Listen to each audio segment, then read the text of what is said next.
Good morning mga ka-baker, at ngayong araw ay Sunday. So nag-almusal na ako diyan para mag-ready ng aking mga gagawing tinapay ngayong araw ng linggo.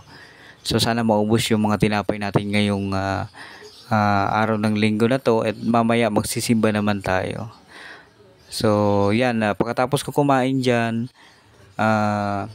nagpahinga lang ako ng konti, tapos sinod ko na yung aking hairnet pati yung aking apron para safe yung ating mga ginagawang mga tinapay. Matagal na nga pala ako naggagawa ng mga videos ng content sa YouTube pa dati, wala pang reels.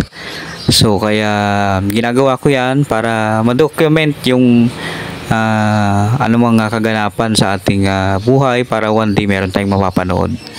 So ayan, nagtimpla na ako ng pang matitigas na tinapay, putok tsaka monay.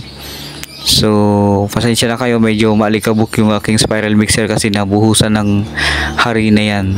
So tinunaw ko nga muna yung mga ingredients at nilagay ko na din yung harina at minix ko lang, tapos after nyan ilang minuto papasadahin na natin yan sa roller. Ganyan ang ginagawa ko kasi at least dyan sa sa spiral mixer, dyan ko nabubuuhin yung dough, hindi ko na siya kakamayin.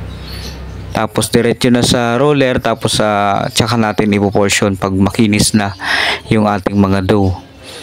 So 50 grams yung aking timbang sa putok and monay. Depende sa lugar, no? Kung sa lugar ninyo ano yung mga tao, pwede nyong i-8, 10, depende sa lugar o sa costing ninyo.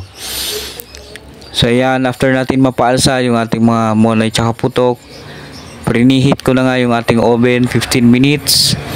Tapos nilagyan na natin ng mga egg wash yung ating mga monay, yung putok nilagyan na ng egg wash, tapos yung asukal. So yung time na yan yung talagang oras ng gawa ko, kasi kailangan makumpleto ko na yan pagdating ng hapon, dahil hapon yung merienda. So dito yung gantong oras ang bilihan dito sa aking bakery.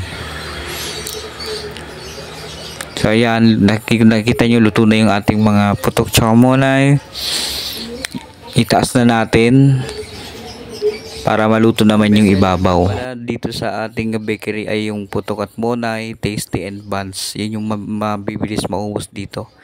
Ayan, at after ilang minuto ng pagluluto, napakabango at napakasarap ng ating monay at putok.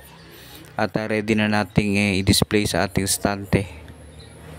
Nakaluto na rin pala ako ng iba dyan. Yan yung papaubos natin ngayong maghapon.